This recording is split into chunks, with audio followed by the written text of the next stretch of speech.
buenas tardes. Vamos a dar inicio al webinar programado para el día de hoy. Primeramente agradezco a todos su participación y la atención a esta convocatoria. Es la primera o va a ser el primer webinar relacionado a toda nuestra unidad de negocios del área de material médico y cuidado de heridas. Déjenme un minuto para comenzar a compartir la pantalla. Vamos a iniciar primeramente dándole las gracias hoy, Día Nacional de la Enfermera para los Estados Unidos, a quienes están al pie de lucha en esta problemática mundial y a quienes definitivamente debemos hoy no solamente agradecerles, sino honrarles por la labor que en este momento están haciendo y el riesgo que están corriendo. Hoy inicia la Semana Internacional de Enfermería, la cual va a culminar el día 12 de mayo, y a ellas definitivamente nuestro honor y mayor respeto. Para iniciar, vamos a comenzar con la temática sobre lo que es el manejo integral de heridas crónicas. Y un poco para explicarles brevemente, dentro de Victus me he desempeñado como director médico. Mi especialidad está relacionada, soy médico cirujano, magíster en nutrición, especialista en nutrición, y desde hace 15 años vengo desempeñando dentro de Victus el rol de la dirección médica, llevando el área de capacitación, el área de investigación y el área de desarrollo de nuevos productos. Para el abordaje de lo que sería el manejo integral de heridas crónicas, vamos a enfocarnos en lo que nosotros podemos definir como integral, lo que nosotros podemos revisar, que es en base a la teoría, la evidencia actual, y en efecto vamos a hacer un paseo por lo que serían algunos casos prácticos o casos clínicos que tenemos hoy día evidenciados. Sabemos que cuando el organismo sufre una herida, esto técnicamente se define como aquel daño que ocurre sobre la piel desde su función protectora, o dependiendo del área donde fue dada, no solamente se pierde la función protectora, sino en efecto la funcionalidad del área. Esto puede llegar incluso a incluir la ruptura de tejido conectivo, de músculo o de hueso subyacente, de acuerdo al área en la que fue expuesta. Dentro de la clasificación podemos tener múltiples, desde las heridas quirúrgicas, relacionadas obviamente a la intencionalidad de resolver alguna situación clínica, las úlceras por presión, las úlceras por insuficiencia venosa, las lesiones por quemaduras, las lesiones de pie diabético, y cada una de ellas va a llevar un modelo de atención en función a la etiología de la misma. Hoy día, cuando hablamos del proceso de cicatrización, sabemos que este proceso engloba una cadena de eventos que pasa a ser un requerimiento complejo para el individuo, ya que debe sustituirse aquellos sustratos que fueron destruidos por la neoformación de tejido. Y no solamente se busca la neoformación de tejido, sino por otro lado mantener la funcionalidad. Dentro de la ingesta que el individuo debe tener, se ha podido relacionar directamente que puede haber una alteración de lo que va a ser este proceso fisiológico o respuesta fisiológica del organismo en función incluso a factores como el estado nutricional del individuo. Y todo esto puede relacionarse a una alteración que va a llevar a que haya incluso riesgo de, por ejemplo, desarrollo de úlceras por presión o retraso en el proceso de la cicatrización. Si nosotros queremos hacer un análisis de esto desde el punto de vista de costo-efectividad, se ha podido determinar cómo esta presencia de úlceras por presión y alteraciones en el proceso de la cicatrización lleva a un incremento en los costos potenciales en el área de atención médica, como puede llegar a estimarse hasta de 13 millones de dólares al año. Ahora, ¿qué impacto no solamente tienen las heridas en costo? Nosotros tenemos que evaluar también el costo humano sobre lo que sería la calidad de vida y el riesgo de morbimortalidad cuando un individuo presenta heridas crónicas o difícil de cicatrizar.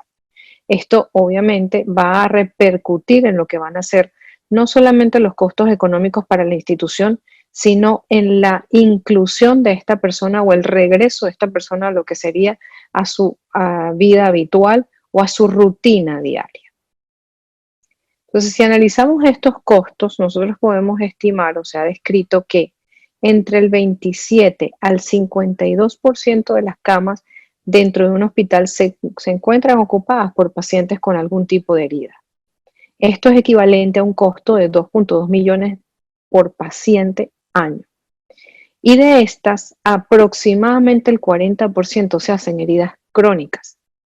El impacto que tiene un paciente con herida crónica sobre la institución se puede evidenciar con un incremento de hasta el 20% de las visitas del personal de enfermería, de hasta 104% de las visitas del equipo encargado del manejo de lo que serían estas heridas crónicas.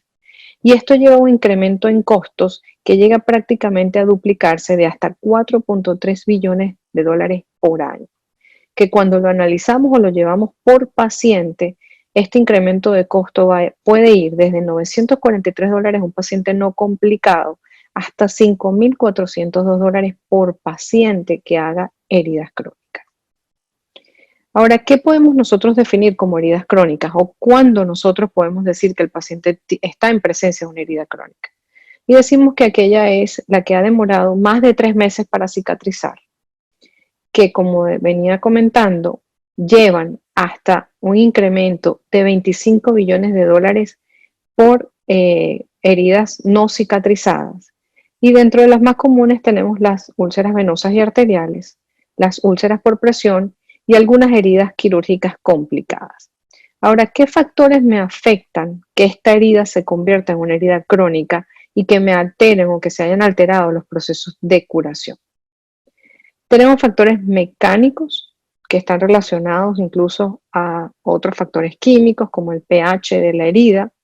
Tenemos factores sistémicos como factores genéticos, la edad, la inmunidad del paciente, si hay alguna otra comorbilidad asociada, condiciones como la hiperglicemia, si estamos hablando de pacientes con diabetes mal controlada, y factores nutricionales como venía describiendo. En efecto, ¿cuál de estos nosotros podemos decir donde tenemos inherencia directa en lo que sería el manejo? Y la plática se va a desenvolver basada en esos dos grupos de factores. Dígase, esos factores locales, tratándose de mecánicos y químicos, y aquellos factores nutricionales que pueden interferir en lo que puede ser el proceso de cicatrización. Entonces, cuando hablamos de estos factores locales para el manejo de heridas, tenemos que centrarnos en lo que hoy día se reconoce como el cuidado avanzado de una herida. Y esto tiene que ver con que el clínico está buscando crear esa atmósfera ideal para que se produzca un proceso de cicatrización adecuado. Y para ello es necesario considerar múltiples factores, entre ellos, por ejemplo, qué debe el personal que está evaluando la herida considerar para la elección del apósito adecuado. Debemos considerar la causa, el tipo de herida, si es una herida limpia o está contaminada, si esa herida necesita desbridamiento del tejido necrótico, si tenemos o no la forma de poder eliminar los riesgos de infecciones o de agentes contaminantes, si hay exudado, si hay manera de controlar ese exudado, si necesitamos de alguna manera proveer regulación térmica sobre el área que ha sido afectada y cómo nosotros podemos además proteger a la herida de ciertos otros traumatismos que puedan de alguna manera complicar o entorpecer el proceso de cicatrización fisiológico. Existen hoy día ciertos acrónimos que me ayudan a mantener un orden al momento de atender un paciente con herida. Y uno de estos es el acrónimo TIME, que es introducido dentro de la literatura publicada por Falanga a partir del año 2000. Introduce el concepto de preparación del lecho de la herida, basándose específicamente en estos 4 iniciales que están relacionadas primeramente a la T del tejido no viable, a la I como la presencia de proceso infeccioso e inflamatorio, la M que deriva de moisturize para mantener lo que sería el equilibrio de humedad de la lesión, por su sigla en inglés, la E haciendo referencia al edge o los bordes de la herida. Y esto para poder entonces lograr que haya estimulación de esos bordes epiteliales que puedan hacer el afrontamiento adecuado para que se produzca el cierre de la herida. Esto hoy día es aprobado y aceptado por la Asociación Europea del Manejo de Heridas. Ahora, ¿a qué nos referimos con esto? Y por eso vamos a ir viéndolo paso a paso.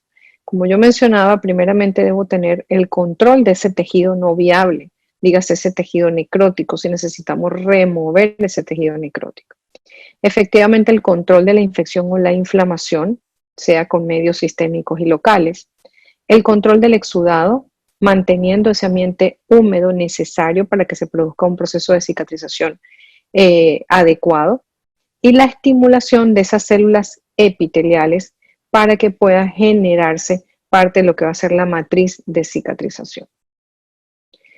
Entonces, cuando hablamos de la preparación del lecho de la herida, tenemos que comenzar a hacer la evaluación del paciente y cómo está esta herida. Si esta herida realmente es una herida que no está curada completamente, si es una herida no curada, evaluar o poder hacer el seguimiento y de aquí comenzar a hacer las intervenciones necesarias para promover lo que sería el proceso de cicatrización adecuado. Existe este otro acrónimo que ha sido introducido recientemente, que es el DOMINATE, y que básicamente incluye los mismos que hemos mencionado anteriormente, solo que agregan algunas letras basándose o agregando factores que deben manejarse dentro de la atención integral, como es la N para nutrición, la A para evaluar la insuficiencia de la circulación arterial, y esto sobre todo tiene que ver para el manejo de úlceras arteriales y para la decisión o no de cuándo se debe proceder a una amputación quirúrgica, y evaluar efectivamente algunas otras técnicas avanzadas. Entonces, centrándonos en este time que había mencionado, cuando nosotros necesitamos hacer la evaluación de la herida o de esa herida no curada o no cicatrizada, nosotros tenemos variabilidad no solamente en el tipo, sino en el momento de hacer la intervención. Y es aquí como podemos ver algunos ejemplos que pueden ir desde una escoriación, como lo podemos ver en la primera foto, desde una rasgadura, que de alguna manera si no se interviene, va a poder tener un proceso de complicación, una herida que nosotros podemos ver con un proceso de granulación activo, o aquellas heridas donde hay un proceso necrótico evidente, aquellas como ese proceso de escara, donde es una herida seca que necesita también una intervención específica, o aquellas heridas que tienen alguna presencia de exudado, donde también necesitamos hacer alguna intervención, sea local y además hacer intervención sistémica. Entonces, basándonos en este acrónimo que, como dije, va a centrarse un poco la conferencia, evaluemos ese tejido no viable y cómo nosotros específicamente vamos a lograr que este tejido o remover este tejido de la lesión. Existen múltiples tipos de debridamiento y es acá un poco donde clínicamente se interviene, no solamente desde un desbridamiento quirúrgico, existen múltiples como el debridamiento larval, que en algún momento fue también utilizado, el debridamiento enzimático, pero específicamente nos vamos a centrar en ese debridamiento que se puede producir por ósmosis o ese debridamiento autolítico, buscando preservar de alguna manera el tejido circundante de la lesión para que esta herida de alguna manera pueda cerrar de forma más fisiológica. Para hablar de este debridamiento o de este proceso de debridamiento osmótico, voy a centrarme en el efecto que pueden tener el manejo o la utilización de la miel sobre las heridas. Y lo primero que tengo que definitivamente aclarar es que no todas las mieles que podemos conseguir son comparables o son iguales. No podemos hablar de que una miel adquirida en el automercado va a ser exactamente igual a una miel que es procesada para su utilización en heridas quirúrgicas. Hay algunas características comunes que promueven el efecto o el mecanismo de acción de ellas sobre la utilización del proceso de cicatrización, como sería el bajo pH y la alta osmolaridad, donde se va a centrar parte de su mecanismo de acción que vamos a ver más adelante. Cuando hablamos de este tipo de mieles que han sido estandarizadas desde el punto de vista médico y profesional para poder utilizar sobre una herida, hablamos de que son mieles primeramente activas, con una actividad estandarizada. Y cuando hablamos de esta actividad estandarizada es porque ese efecto osmótico y bactericida que estamos buscando va a persistir aún en la presencia de las catalasas o estas reacciones normales sobre el proceso de la herida. Resisten calor y radiación porque son mieles esterilizadas, tienen o se producen bajo condiciones además higiénicas, sobre todo tienen una fuente trazable, es decir, si ese paciente presenta alguna lesión específica, dado que es una producción farmacológicamente creada, voy a poder hacer trazabilidad de ese apósito o ese producto que acabo de usar en el paciente. Son mieles que son manejadas sin pesticidas ni antibióticos, como mencionaba anteriormente, sobre todo estériles, y esto da entonces que puedan tener un mejor efecto antiinflamatorio, inmunomodulador, además de que nos permite eliminar los radicales libres en la herida. En relación al mecanismo de acción, yo mencionaba la alta osmolaridad y qué es lo que sucede con estas mieles. Sabemos que una vez que se coloca el apósito sobre la herida, el alto potencial osmótico hace o promueve que la linfa proveniente de los tejidos más internos pueda ir hacia la superficie y esto me genera algunas situaciones, como sería la remoción no solamente de desechos a través de la linfa, sino que haya un desprendimiento de ese tejido necrótico y es por eso que vamos a tener un debridamiento producto de esta osmolaridad. Adicionalmente, esta linfa, nosotros tenemos que saber que está cargada de ciertos elementos que funcionan como elementos que brindan nutrición al tejido y a las células circundantes, que son células sanas que a nosotros nos interesa mantener para que haya una buena epitelización. Además, hablaba del pH y el bajo nivel de pH promueve lo que sería el proceso de cicatrización en ese lecho de la herida. Y es una de las cosas que se puede controlar cuando estas mieles son de alguna manera procesadas y manipuladas farmacológicamente. Se ha visto además, o sea, para poder estandarizar estos efectos, se ha logrado que específicamente en el caso de la miel manuque se haya creado un índice de eficacia que tiene que ver, de alguna manera lo que se está midiendo es la cantidad o el poder antibacteriano que esta miel tiene. Y es acá donde nosotros podemos decir que efectivamente tiene una acción contra gérmenes y bacterias que puedan estar presentes en la herida y eso hace que pueda ser utilizada incluso en heridas infectadas. Para que haya verdaderamente eficacia, como estamos mencionando, este factor, que por sus siglas en inglés se conoce como UMF, debe ser mayor a 15 para poder lograr que haya una eficacia en el proceso de lo que sería bactericida. Entonces, hablando del desbridamiento, aquí nosotros podemos decir que utilizando este tipo de productos con miel previamente controlada, logramos no solamente el desbridamiento autolítico, que es donde las propias células del organismo generan esa autolisis que logra descomponer ese tejido necrótico para que haya efectivamente un desprendimiento del mismo. Y esto a su vez va a ayudar a que se promueva ese ambiente húmedo en el cual va a haber una producción o una proliferación de fibroblastos y otras células que permitan el proceso de cicatrización. Adicionalmente a eso hablamos del potencial osmótico que tiene este tipo de miel, donde vamos a facilitar que esa linfa pueda ir hacia la superficie de la herida, generando no solamente el arrastre de desechos y tóxicos, sino a su vez promoviendo la nutrición sobre esas células que están circundantes a la lesión. Además de la reducción de pH que mencionaba, propia o característica de la miel, ayudándonos a acidificar el lecho de la herida, promoviendo con esto lo que va a ser el proceso de curación, ayudando a que haya un proceso natural de eliminación del tejido necrótico. Existen indicaciones específicas y entre ellas tenemos que ver primeramente cuando se trata de heridas infectadas, la utilización de este tipo de miel va a ayudar efectivamente a que haya una actividad antimicrobiana. Clínicamente podemos ver una disminución de los olores que se generan con los procesos de heridas infectadas.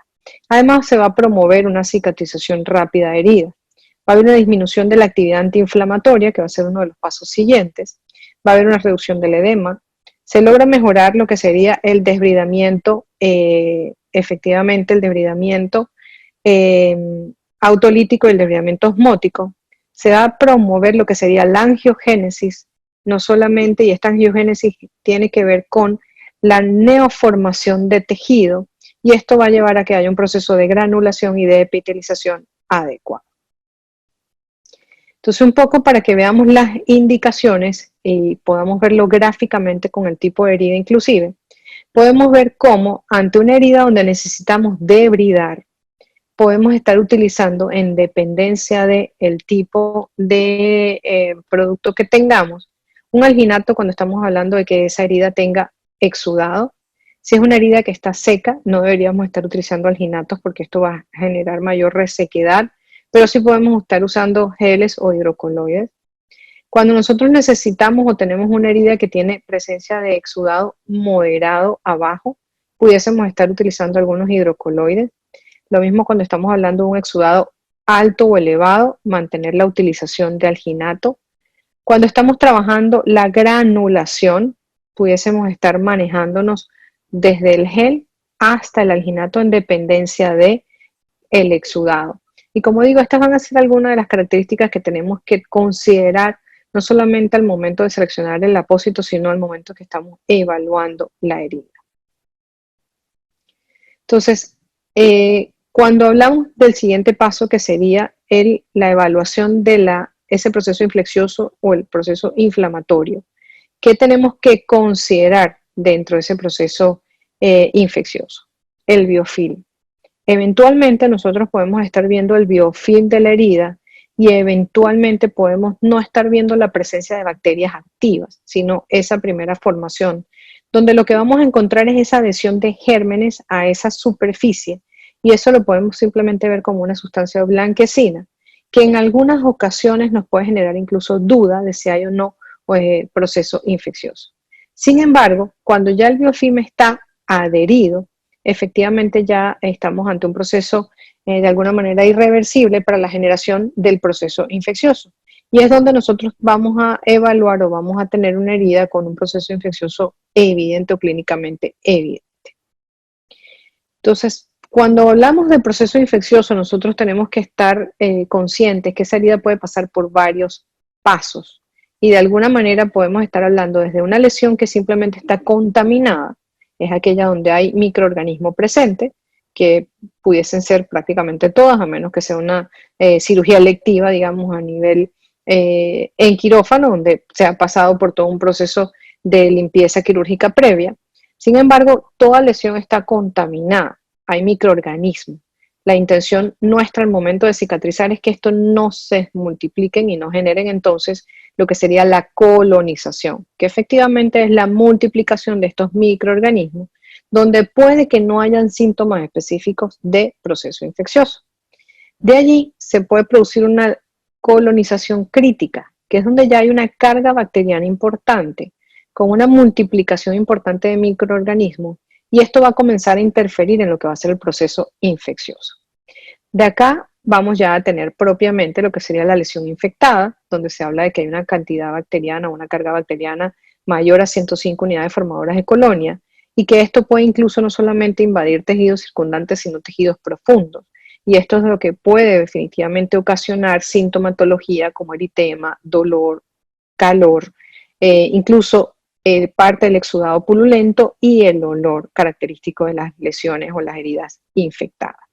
Entonces nosotros evaluando esto es parte de lo que nosotros debemos considerar al momento de seleccionar un apósito adecuado. Y es acá donde entonces ante el proceso infeccioso nosotros tenemos que evaluar en qué fase de herida nos encontramos, si hay presencia de infecciones y si es una herida profunda, para poder entonces evaluar qué tipo de apósito voy a poder utilizar al momento de su manejo. También debo considerar lo que sería el grado de producción de exudado, que ya me entraría en la siguiente fase del proceso TIME para la atención de la herida. Entonces, cuando hablamos del cuidado avanzado, solamente considerando lo anterior, se van a dar cuenta que voy incrementando los factores a evaluar. Nosotros podemos seleccionar el tipo de apósito basado en si hay o no infecciones y si necesito o no cubrir esa herida o rellenarla. Y es acá donde, por ejemplo, la utilización de hidrocoloides debe ser en heridas no infectadas. Las espumas me pueden ayudar en ambos, sea un proceso infeccioso o no. Los hidrogeles de la misma manera, aunque no tienen acción directa sobre el proceso infeccioso. Los alginatos ya sí es para utilizar en heridas infectadas, y productos como el Dermagran, que muchos de ustedes ya conocen, es para utilizar en heridas no infectadas. La mayoría de ellos me puede ayudar a cubrir o a rellenar la herida en función a la presentación final que yo pueda estar manejando. Siguiendo con el acrónimo, ahora vamos a hablar del control de exudado, y por eso decía, cuando ya estamos manejando el proceso inflamatorio, el proceso infeccioso, a su vez ya estamos pensando en el control de exudado. Y es acá donde nosotros tenemos primeramente que evaluar qué tipo de exudado tengo. Y gráficamente menciono desde el exudado seroso, que me habla de un proceso inflamatorio, el exudado sanguinolento relacionado al proceso inflamatorio, el exudado cero sanguinolento, que es una mezcla de ambos, y por supuesto un exudado purulento, que es francamente un proceso infeccioso. Adicionalmente a esto, tengo que evaluar qué cantidad de exudado tiene esa herida, y eso es lo que me va a ayudar a decir si esa herida es una herida seca o definitivamente una herida con un exudado abundante. De acá, estos van a ser parte de los parámetros que se deben evaluar al momento de seleccionar parte de los apósitos que estábamos mencionando anteriormente. ¿Y cómo puedo entonces llevar o mantener ese balance de la humedad en esa lesión? Aun cuando estamos hablando de heridas que puedan ser altamente exudativas, ¿en qué momento yo debo decir, hasta acá estoy controlando el exudado, pero puedo correr el riesgo de llevar a la herida a un proceso contrario y más bien resecar ese tejido y ocasionar más daño? Entonces, en ese momento incluyo el nivel de exudado para la selección del apósito.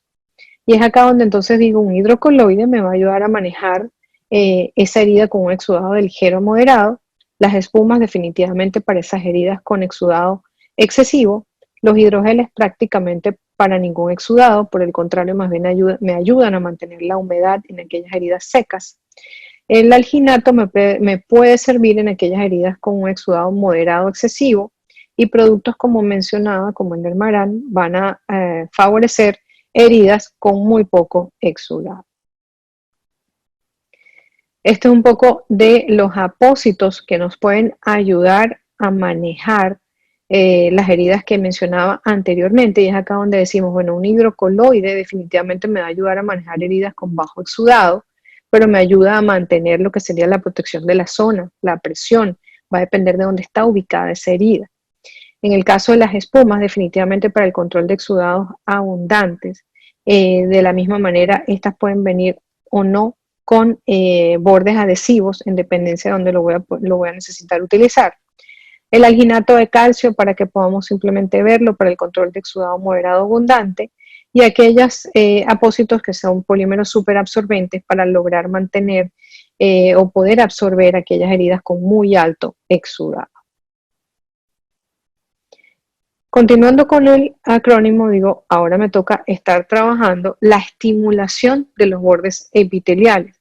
Y es acá donde entran conceptos como esa nutrición tópica para mantener no solamente el balance de la humedad, sino cómo nosotros podemos lograr utilizar ciertos componentes que tópicamente puedan promover un proceso de epitelización adecuado.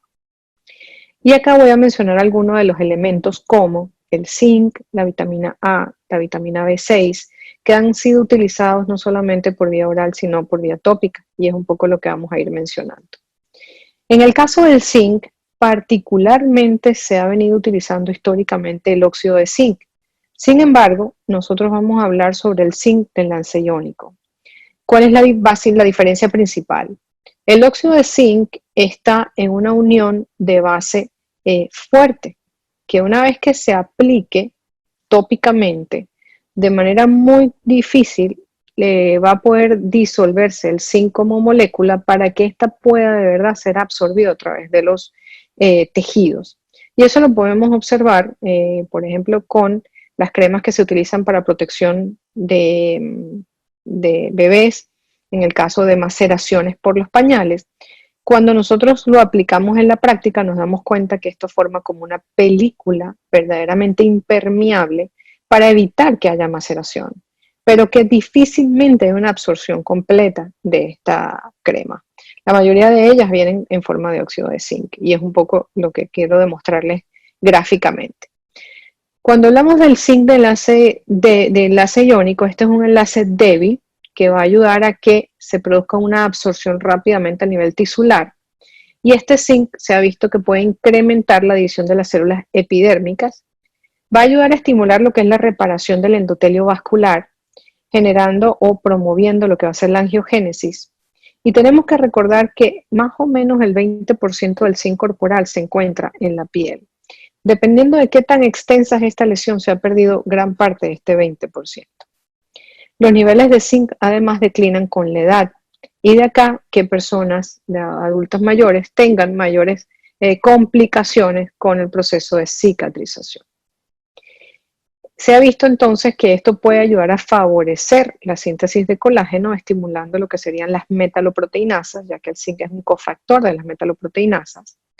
Promueve la debridación autolítica, es uno de los tipos de debridaciones que mencionaba anteriormente, logrando estabilizar justamente las metaloproteinasas.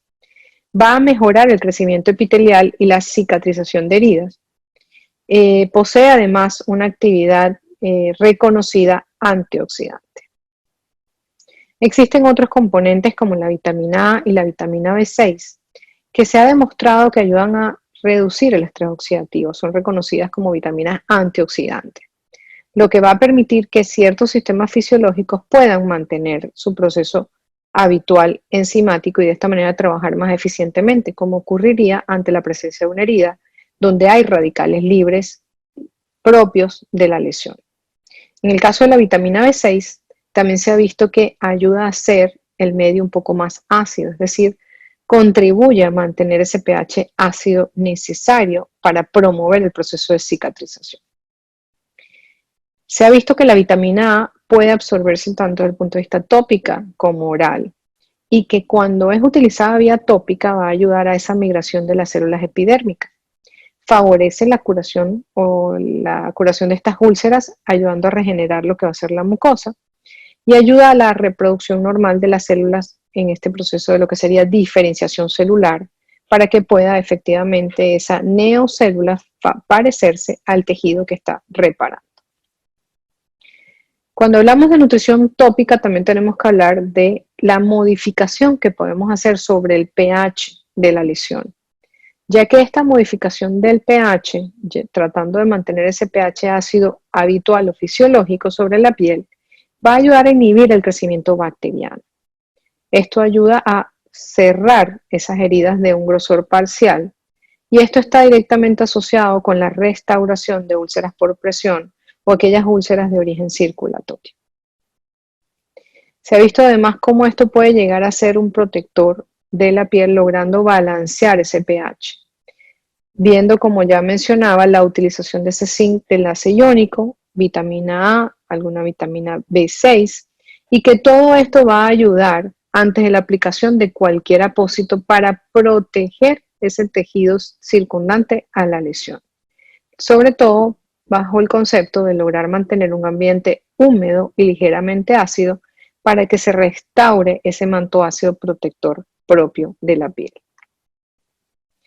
Ahora, cuando hablamos de cicatrización, ya vimos lo que ocurre localmente y hay un proceso inflamatorio que de alguna manera se hace sistémico, porque este proceso, como mencionaba al inicio, complejo, termina siendo un proceso de alta demanda para el organismo.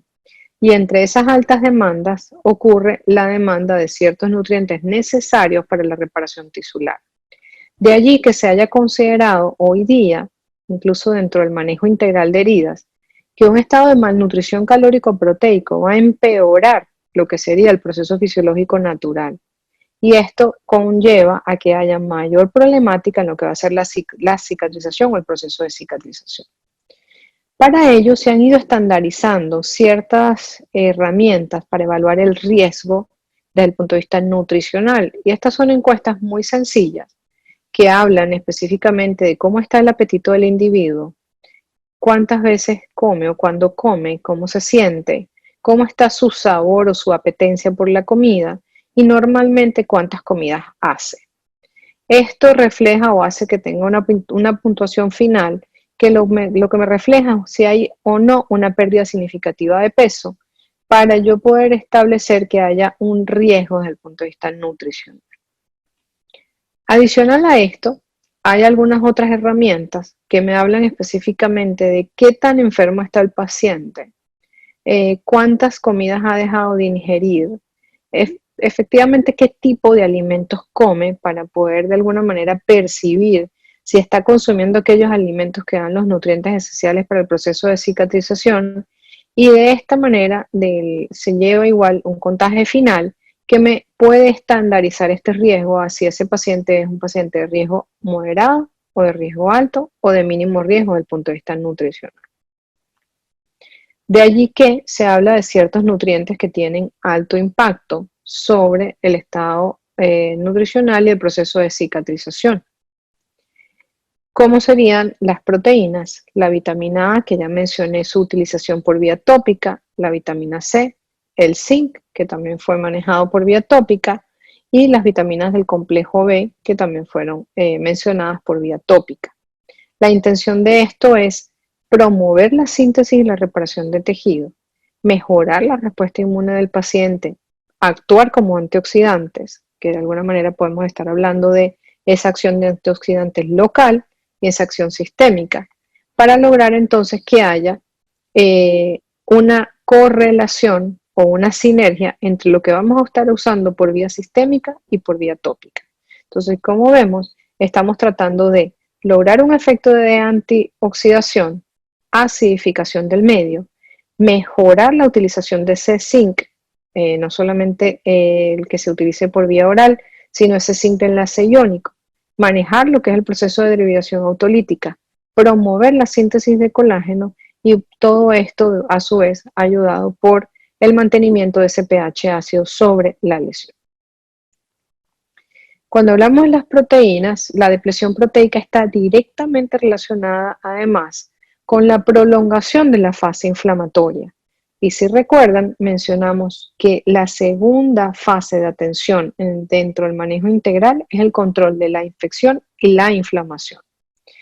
Esto a su vez promueve que haya una inhibición en la síntesis de colágeno con una alteración en la remodelación de la herida, con una inhibición de la angiogénesis, y esta angiogénesis es necesaria para la neovascularización de ese tejido que se está formando, además de una disminución en la fagocitosis, promoviendo que haya mayor susceptibilidad a los procesos infecciosos.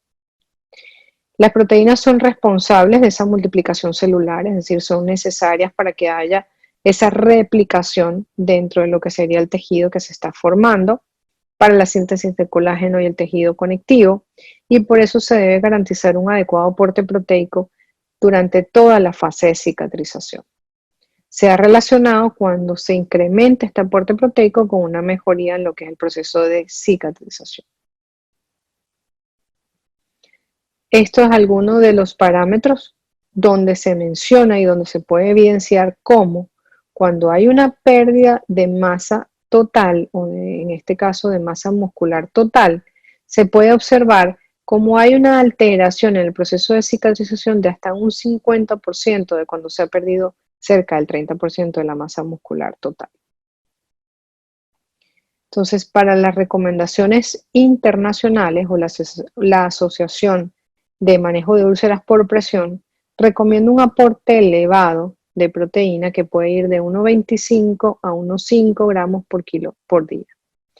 Se ha demostrado cómo hay una intervención de tan solo 8 semanas con la utilización de aproximadamente 40 calorías por kilogramo de peso y un incremento de ingesta proteica de 1,6, puede esto llevar a una reducción significativa del tamaño de la herida. Hay ciertos aminoácidos que también tienen acción directa sobre lo que es el proceso de cicatrización, y entre ellos tenemos, por ejemplo, la glutamina. La glutamina participa como sustrato de la síntesis de ciertas células, entre ellas nucleótidos, fibroblastos, células epiteliales y macrófagos, siendo estas últimas tres necesarias dentro de lo que sería el proceso de cicatrización. Necesitamos los macrófagos para el aislamiento de lo que serían las bacterias y esos agentes externos al proceso natural y normal de cicatrización. Necesitamos de estas células epiteliales para que haya un proceso de reparación tisular, y necesitamos estos fibroblastos para que sean los encargados de generar o de iniciar este proceso de cicatrización.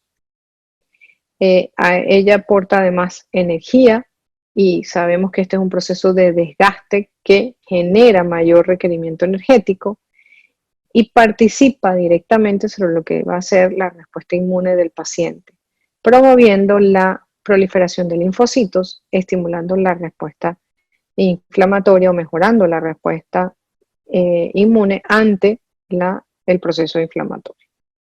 El requerimiento en el caso de heridas es de 1,5 gramos por kilo por día.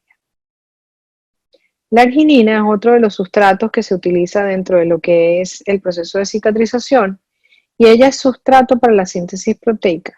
Participa directamente en lo que va a ser la matriz de colágeno y la proliferación celular. Mejora la tensión de la herida, incrementa la producción de óxido nítrico y el óxido nítrico es un vasodilatador endógeno, mejora lo que sería la microcirculación, sobre todo en este nuevo tejido.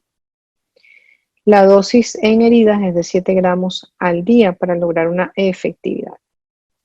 Micronutrientes, ya he mencionado algunos de ellos. Hablamos de la vitamina E. La vitamina E es un antioxidante, facilita el proceso de cicatrización mejorando la respuesta inmune. La vitamina B12 ayuda a mantener los niveles adecuados de células rojas y de hemoglobina necesarios para la oxigenación de la herida. Micronutrientes como la vitamina A, que fueron mencionados tanto por vía tópica como por vía sistémica, promueven la diferenciación de fibroblastos. Y decía, estos fibroblastos son los primeros encargados o las primeras células encargadas de promover el proceso de cicatrización. La vitamina C como un cofactor en la síntesis de colágeno y como un potente antioxidante. Otros micronutrientes como el cobre, el selenio, el zinc.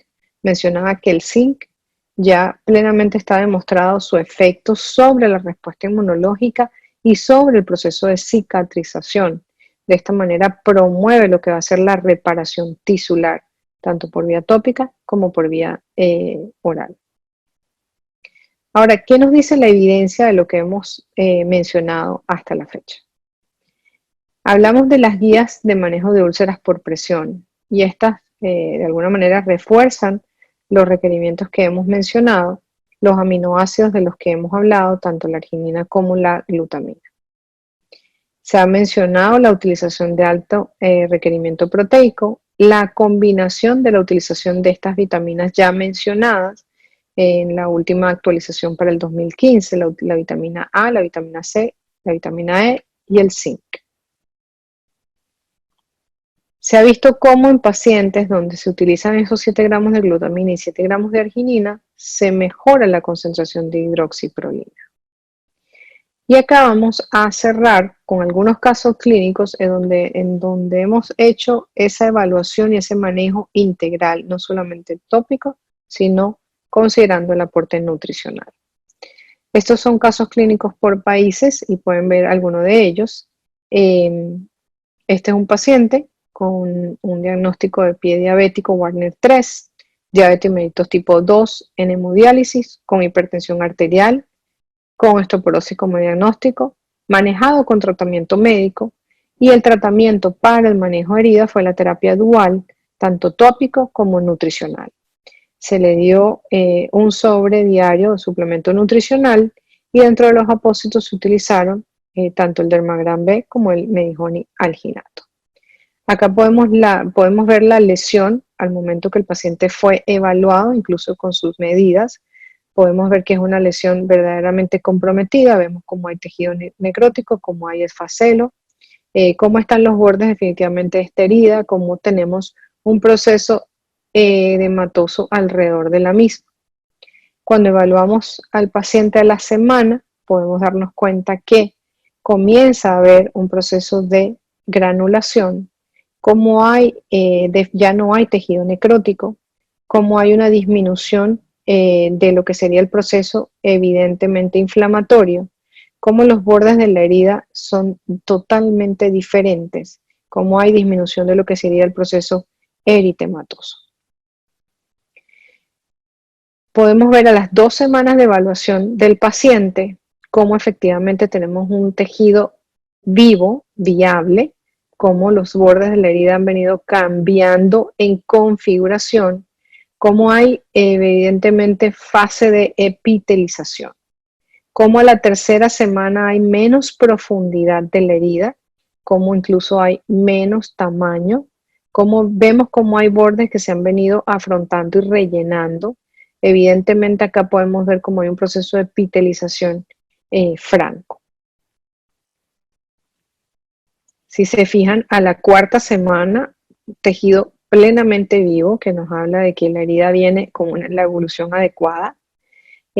Cómo ha venido ocurriendo un cierre en la quinta semana, cómo vienen cambiando los bordes de esta herida, manejados de la misma manera. Fíjense ya la séptima semana, prácticamente un cierre completo de la lesión, cómo se ha hecho una lesión superficial versus la lesión inicial. Acá para que podamos ver en el contexto lo que sería el comparativo de cómo comienza este paciente en su manejo y cómo definitivamente tenemos prácticamente un cierre hacia el final. Este es otro caso clínico manejado también de forma integral. Es un paciente con diagnóstico de hipertensión arterial crónica, diabetes mellitus tipo 2, obesidad, a quien se le hace una amputación infracondílea del miembro inferior izquierdo, recibe tratamiento médico y se maneja con una terapia dual, tanto la forma tópica como la forma nutricional. Se maneja con Medijón y alginato de calcio. He recibido porque hay una complicación del proceso postquirúrgico con una dehiscencia de lo que sería la sutura del proceso de amputación. Aquí podemos ir evaluando o ir viendo cómo este paciente fue manejado, como yo mencionaba, con Medijón y alginato de calcio. Vemos cómo hay verdaderamente afrontamiento de los bordes, cómo hay un proceso de epitelización franco. Podemos ir viendo cómo incluso se produce prácticamente un cierre espontáneo de esta lesión. Acá evidentemente un cierre espontáneo a través del manejo de esta nutrición tópica y este manejo integral. A la 13ª semana de suplementación logramos el cierre de la herida o se logra el cierre de la herida. Entonces, en resumen, ¿cuál es el mensaje que definitivamente nosotros tenemos que dejar y que necesitamos llevarnos? Que hay una evidencia de la relación del estado nutricional en el proceso de cicatrización, la aparición de úlceras espontáneas, el proceso de infecciones y el incremento de morbimortalidad. Que es necesaria una atención integral para lograr el éxito de la terapia. Que la correcta selección del apósito puede resultar sencilla siempre que se piense que la cicatrización es dinámica y que debemos estar evaluando y estar abiertos a la modificación de esa indicación inicial al momento de atender a este paciente. La utilización de estos acrónimos que he mencionado nos lleva a poder mantener un orden que favorece estandarizar el manejo. Esto sobre todo cuando estamos atendiendo pacientes y posiblemente ellos sean manejados a la vez por varias personas dentro del equipo de salud. Que evidentemente el soporte nutricional especializado ha demostrado ser clínicamente favorable y costo efectivo cuando se trata de cicatrización. De lo publicado para el manejo nutricional, en esta lámina un poco el resumen. Del manejo tópico presenté varios cuadros resumen y voy a dejar un espacio abierto para preguntas y respuestas que pueden ir haciendo por el chat de preguntas y respuestas. Sin embargo, voy a comenzar por unas preguntas que ya fueron enviadas vía correo electrónico. Esperaría que el asistente esté presente. Y fueron estas 3 preguntas. Si se puede utilizar la clorhexidina al 4% en heridas. Dentro del protocolo de lavado de heridas, cada institución normalmente estandariza su protocolo. Evidentemente la clorhexidina, de todas las sustancias que pueden ser utilizadas, es una de las que menos puede lesionar el tejido. Tiene poca fijación en la célula y puede generar efectivamente menos lesión. La recomendación, sin embargo, es que se utilice solución salina al 0,9%. ¿Qué tan salvable es un pie en estadio 4 de úlcera? En un estadio 4, y cuando hablamos de qué tan salvable es, Hay muchos otros factores a considerar, desde tamaño de esa úlcera, existe o no algo de circulación todavía, evaluar todo lo que sería la parte vascular. Llegó a 4 efectivamente por disfunción de todo este sistema vascular o por complicaciones asociadas como procesos infecciosos. Todo esto nos va a llevar a evaluar si realmente es un pie salvable o no. Sobre todo la extensión. ¿Qué tipo de suplementación utilizar en estos casos? Mencioné, y creo que en las últimas láminas estaba el resumen, y de ahí que cerráramos con esto. No solamente el tipo de suplementación, sino el tipo de nutrientes que definitivamente ha demostrado que mejora lo que sería la evolución del paciente o el proceso de cicatrización. Voy a abrir el chat de preguntas y respuestas. Si me permiten, voy a irlo leyendo para poder responder alguna de ellas. Una pregunta relacionada a qué hacer cuando el tejido de granulación es mayor de lo esperado.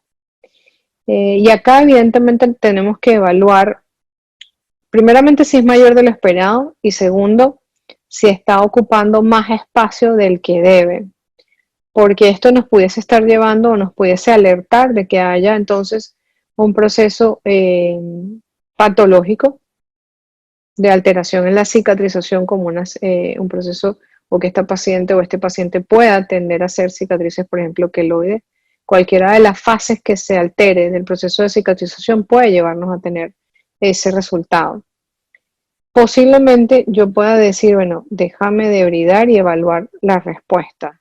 Sin embargo, el tejido de granulación es tejido vivo, es lo que tratamos definitivamente de no tocar, a menos que veamos que esté obstaculizando. Dosis de micronutrientes que se ofrecieron al paciente. Sí, cuando estamos hablando, por ejemplo, del zinc, de la vitamina C, estamos hablando de 500 miligramos. Cuando estamos, y lo mencioné dentro de los casos clínicos, el producto que abiertamente se utilizó fue Avintra, maneja 500 miligramos de vitamina C, tiene 70 microgramos de selenio, 15 de zinc, o sea, fueron los que se manejaron. ¿Por cuánto tiempo considera que debe suplementarse al paciente con micronutrientes? Ya que hay pacientes que pasan mucho tiempo con estos y las heridas continúan estancadas. Cuando hablamos de la suplementación de pacientes, tenemos que evaluar primeramente si estamos llegando al requerimiento, si la herida es crónica. Cuando estamos hablando de heridas crónicas, pueden ser heridas que llevan alrededor de 2 a 3 años, así que una suplementación de 6 semanas, 8 semanas, no significa que sea larga. Estamos trabajando una herida crónica. No podemos pretender que una herida que ha demorado alrededor de 3 años pueda de pronto cerrar en 4 o 6 semanas. Si no hay comorbilidades asociadas, refiriéndome a patologías como renales o hepáticas, puedo estar manteniendo la suplementación hasta que haya un cierre. A pesar de abordaje en nutrición, infección, etc., el paciente continúa sin cerrar esa herida. No entiendo si es un comentario o una pregunta, si lo pudieran volver a escribir. ¿Alguna experiencia con derivados de la miel para curación de heridas? Cuando hablamos de la miel, y por eso quise sobre todo hacer el comparativo, cuando estamos hablando de derivados de la miel, hacer el comparativo con la miel que puedo encontrar en productos comerciales habituales versus, por ejemplo, la miel manuka procesada, estandarizada, donde hay una trazabilidad, y más que una trazabilidad, donde yo puedo garantizar la acción bactericida. Es como cuando yo estoy utilizando una molécula antibiótica y es una pregunta que médicamente siempre nos hacen: oye, ¿un antibiótico vencido hace daño? No hace daño, pero ya no tiene los 500 miligramos que a lo mejor tiene un antibiótico dentro de su fecha.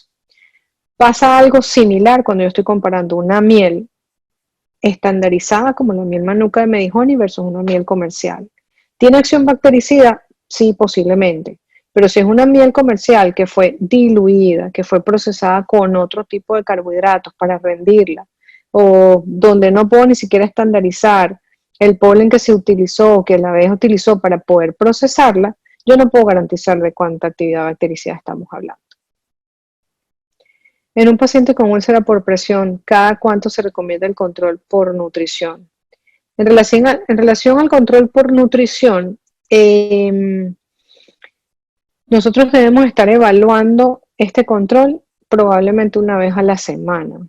Y eso nos va a ayudar a decir si ese paciente está manteniendo o no los requerimientos y sobre todo si los está alcanzando. Porque a veces una cosa es lo que nosotros calculamos en papel y otra cosa es lo que el paciente de verdad puede consumir, sobre todo eso. ¿Cuántos sobres de Avintra se pueden dar a un paciente en un proceso de curación? El mínimo. Mínimo 1 al día. Y cuando decimos mínimo 1 al día es porque allí ya tiene los micronutrientes necesarios para promover el proceso de cicatrización.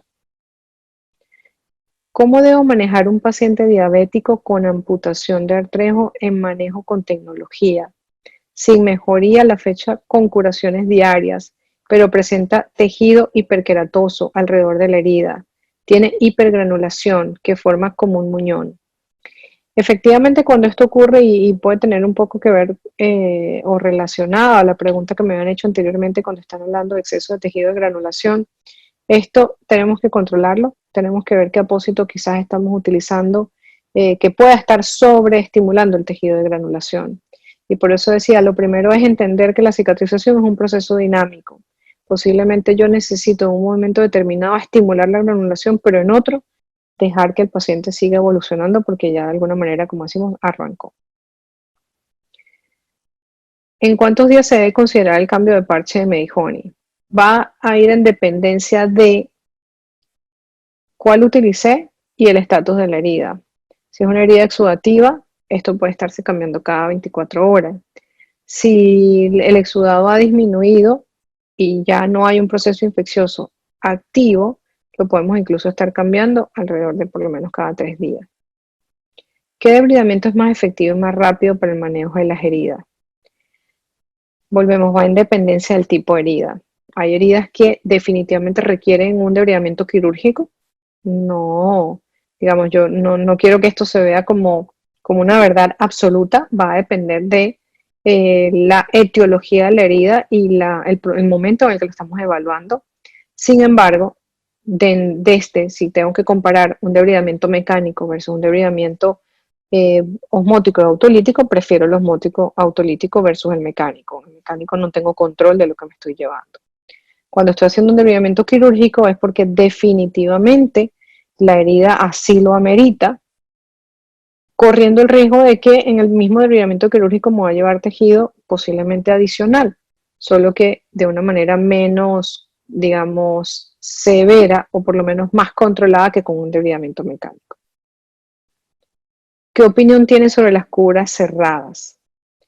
Estaríamos hablando de curas cerradas si estamos ante un proceso infeccioso. Definitivamente nosotros tendríamos que estar evaluando la evolución. O sea, yo no puedo cerrar una herida y dejar de verla. O sea, yo creo que esa evidencia clínica no las da el expertise en el manejo. Si la herida no está infectada, sí se promueve más o sí es más favorable el manejo de esas curas cerradas. El Dermagan gasa se puede usar en heridas necróticas. El Dermagan gasa sí se puede usar en heridas necróticas. Puede ayudar al debridamiento autolítico, es un debridamiento diferente al debridamiento de Medihoney.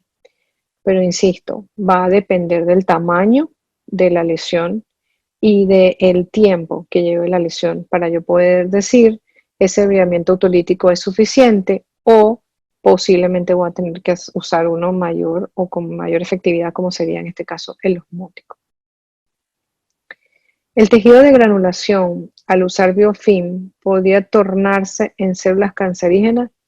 Mira, no tengo información al respecto, o sea, si queremos estar hablando de procesos cancerígenos, hoy día se pueden mencionar muchísimos que son hipotéticos, la verdad es que son hipotéticos. No hay una verdad absoluta descrita al respecto. ¿Qué tanto afecta el que un producto lleve cobre y zinc y estos compitan por la absorción? Yo presumo me están mencionando o me están hablando en relación a productos tópicos. Cuando yo me refiero a productos tópicos, aquí sí tendría que evaluar porque hay ciertos elementos de estos que no están relacionados o a los que no se ha determinado que haya una absorción evidente por vía tópica. Por ejemplo, el cobre es uno de ellos. El cobre no tiene evidencia de que haya una absorción por vía tópica. El zinc, como mencionaba, siempre que sea de enlace iónico, y como digo, es una prueba que podemos hacer en la práctica. Busquemos cualquier óxido de zinc y simplemente pongámoslo. Y veamos cuánto esto nos va a costar primeramente quitarlo de la lesión. Según la literatura publicada, los requerimientos de proteína, glutamina y arginina serían mayores en heridas en estadio 3 y 4. Puede aclarar los requerimientos para distintas heridas. A ver, de acuerdo a la literatura publicada, efectivamente las heridas en estadio 3 y 4 van a requerir las dosis que yo mencioné. Estaba hablando de 0.5 gramos por kilo de glutamina. Se recomienda que con 7 gramos al día mínimo de glutamina y 7 gramos mínimos de arginina ya se logra promover la cicatrización en este tipo de lesiones. ¿Es recomendado el uso de productos antisépticos? Creo que lo respondí al inicio, era una de las preguntas que me había llegado vía correo electrónico. Si necesito rellenar y cubrir, ¿qué es mejor, el alginato o la espuma? Va a depender de si estamos hablando de una herida con exudado, medio o abundante, infectada o no. Si estamos hablando de una herida con exudado moderado, yo preferiría usar una espuma. El alginato siempre tiende a secar mucho más la herida. Si estamos hablando de una herida infectada, lo mejor sería usar un alginato. Entonces, como digo, va a depender de las otras condiciones. ¿Qué opina de la dieta vegana en el control de la diabetes y el cierre de heridas? Aquí esto es un tema realmente para otra ponencia en relación a la dieta vegana, sobre todo y el control de diversas patologías. Tiene su aplicabilidad sobre todo para el control de la diabetes. ¿En qué me puedo estar quedando corta? En el aporte definitivamente de proteínas y aminoácidos específicos como he mencionado. Sin embargo, suplementos como estos pueden permitir que esa persona que está en una dieta vegana tenga alternativas para suplementar lo que sería su dieta habitual. ¿Existe alguna evidencia de que un aporte mayor de 7 gramos de arginina o glutamina resulte más efectivo? Lo acabo de mencionar, a partir de 7 gramos de cada uno ya se promueve la cicatrización. Más de eso posiblemente no sea necesario, a menos que estemos además tratando de cubrir el aporte proteico o el requerimiento proteico del paciente porque no lo logre consumir con la dieta habitual. ¿Es posible el uso de agua y jabón para la curación de heridas previo a la aplicación de miel? Agua y jabón realmente solo, dependiendo de la lesión, no va a funcionar para la limpieza. Típicamente cuando se habla de utilizar solución al 0,9%, solución salina al 0,9%, sobre todo a presión o tratando de que sea a presión para tratar de lograr un arrastre. La leucina como soporte nutricional para la cicatrización. La leucina tiene mucha aplicabilidad, sobre todo para la síntesis muscular y para la utilización o la efectividad ante pacientes con sarcopenia, porque básicamente se está hablando es de síntesis proteica, que como mejora la síntesis proteica, mejora el proceso de cicatrización, sí, posiblemente, pero que se utilice solo la leucina para un proceso de cicatrización, no, porque estaría quedándose muy corto lo que sería el resto del aporte. La miel comercial no es estéril, sí, efectivamente creo que es como mencionaba en uno de los slides anteriores, sobre todo no garantizamos ni la esterilidad ni la trazabilidad.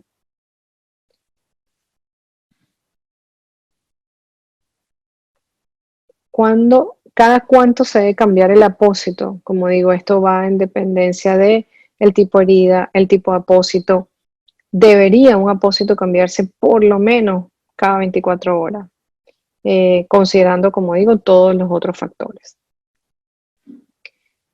En su experiencia con la tolerancia de Avintra, he tenido pacientes que no toleran ni un solo sobre, a pesar de las diluciones altas. Se puede ofrecer en pacientes con ileostomía. Cuando hablamos de tolerancia, me gustaría, si puedes, escríbeme de manera más específica a qué nos estamos refiriendo. En relación a la tolerancia, no hemos tenido mayor inconveniencia. Normalmente es o que la persona siente que está muy dulce, cuando nos estamos refiriendo como digo, aparte de la tolerancia, se lo está tomando vía oral, que hemos tenido personas que puedan referir que prefieren diluirlo, que prefieren tomarlo en 2 tomas. No hay ningún inconveniente con eso, siempre que se cubra la cuota al día. En pacientes con ileostomía sí se puede ofrecer. El producto tiene aminoácidos libres, así que van a ser realmente absorbidos. ¿Por cuántas semanas se puede mantener el soporte nutricional? Con un sobre al día, tantas semanas como dura el proceso de cicatrización. Vimos casos clínicos de hasta 16 semanas, sin ningún inconveniente. ¿Puedo combinar con otros tipos de apósitos el Medihoney? Sí, va a depender de que, por ejemplo, sean apósitos secundarios, de la etapa de la herida, si a eso se refiere la combinación, y no habría ningún problema. Es necesario combinar el apósito de miel con apósitos que contienen plata en heridas exudativas o infectadas.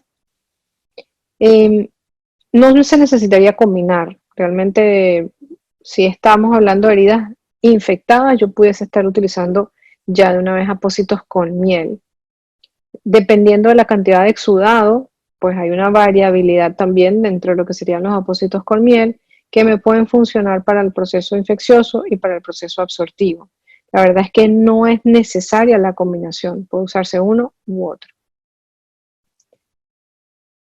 Basado en la experiencia, ¿cuánto es lo máximo que se ha utilizado de Avintra en términos de días o meses? Como digo, presenté un caso de 16 semanas sin ningún tipo de complicación. El parche de Medihoney pierde sus mecanismos de acción en el transcurso de los días. Tal será necesario cambiarlo en determinados días. ¿Cuántos? Sí, mencionaba que aproximadamente de 2 a 3 días. Para suplementar al paciente, ¿debo realizar exámenes bioquímicos o solo me guío por el grado de la herida? Lo ideal es que ese paciente que tiene una lesión tenga exámenes de laboratorio, sobre todo más que bioquímicos para ver su nivel de vitaminas o su nivel incluso de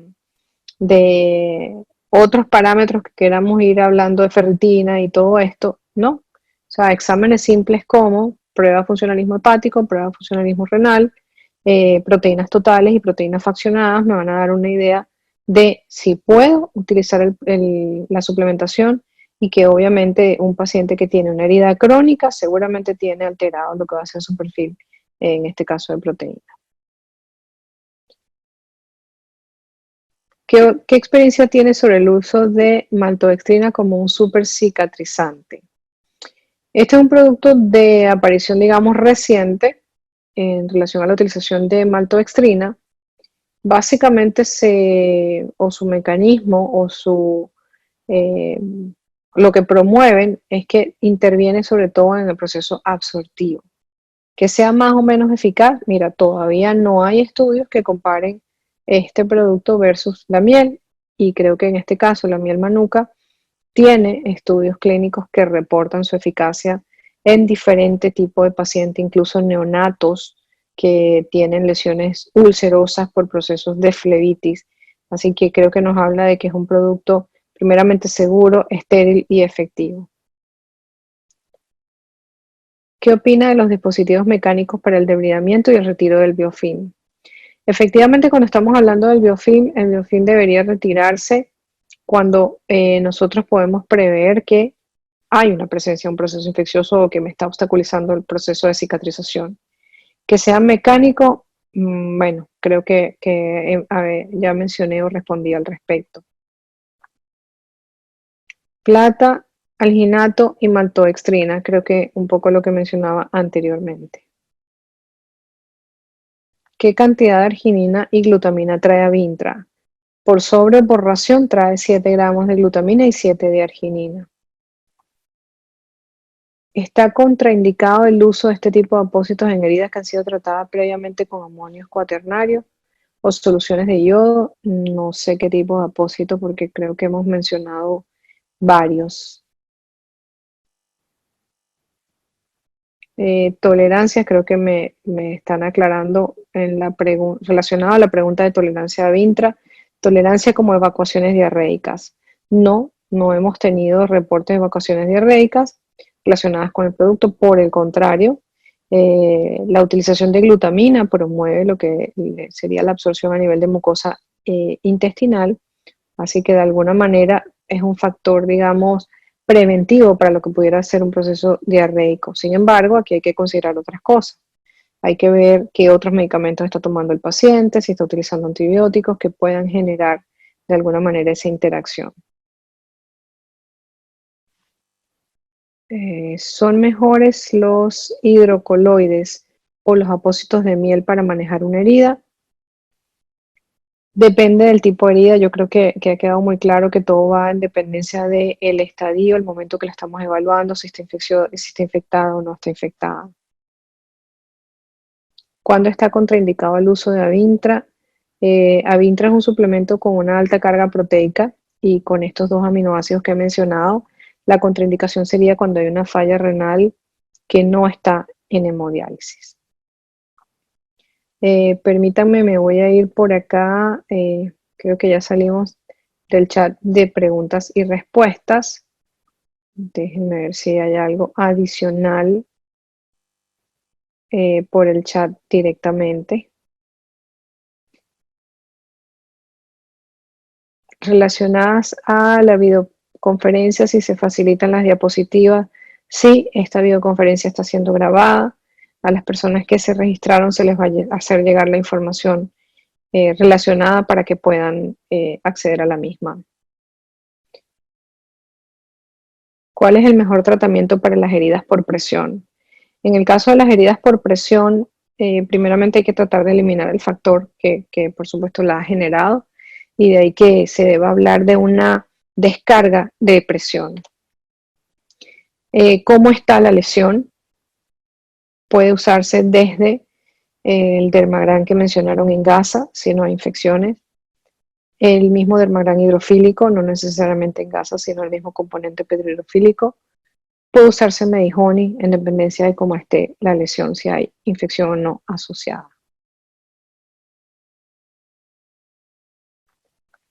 El estudio Redox demostró mayor mortalidad con el uso de glutamina. Al parecer no estandarizó la dosis.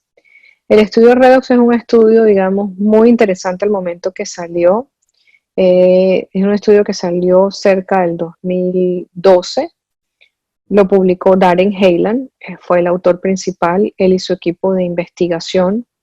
Y en efecto fue un estudio donde se utilizó glutamina en pacientes en la unidad de cuidado intensivo, tanto por vía oral, por vía enteral como por vía parenteral.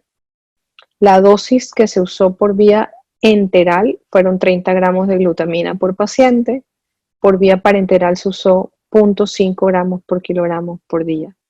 Se sobrepasó la dosis de glutamina recomendada, la dosis recomendada es 0,5 gramos por kilo por día, ya aquí por defecto por vía enteral se estaban cumpliendo.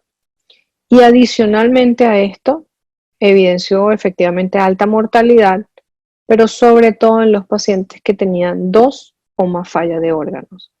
Y cuando se analizó cuáles eran los órganos que estaban fallando, estaba fallando hígado y riñón, efectivamente las dos contraindicaciones de uso de glutamina. Así que luego de salir publicado el Redox, el mismo doctor Hayland hizo una nota de la edición de la revista, que fue una revista de la Asociación Americana de Nutrición Enteral y Parenteral, donde comentan estas aseveraciones. Y la recomendación final es decir, no se use glutamina por las dos vías y hay que respetar la dosis. A ver si hay más preguntas por el chat. Si de vitamina C para el manejo de heridas se puede dar más de 1 gramo al día. No está justificado dar más de 1 gramo, ya con 500 miligramos los estudios reportan beneficio en lo que es el proceso de cicatrización. Por fortuna es una vitamina hidrosoluble. Si por alguna razón particular de ese paciente o por requerimiento se necesita dar más cantidad, se puede dar. El paciente va a absorber lo que requiere y lo demás va a ser eliminado a través de la función renal.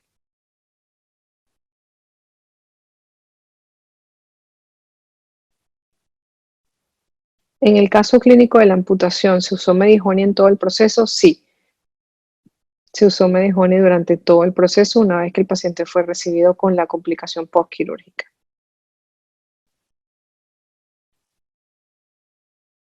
Bien, creo que hemos cubierto las preguntas.